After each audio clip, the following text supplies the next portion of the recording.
Чакай малко. Дори го на половината, мастер волюма. Дайте малко по-спокойно да работим. Моля ви, Ще айде само аз да ти помисля. Ще ударя. Тафир сте, момчета, тафир сте.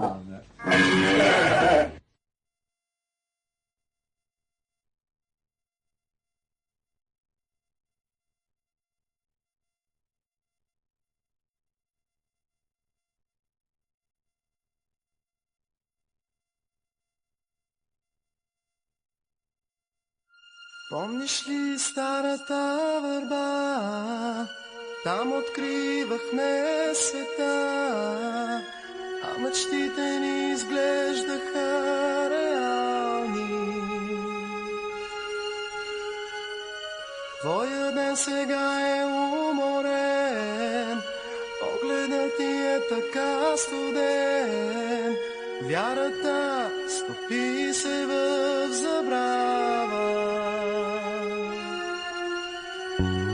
Книгите са с прах покрити, а мечтите са дълбоко скрити. Как обърка се живота, така и не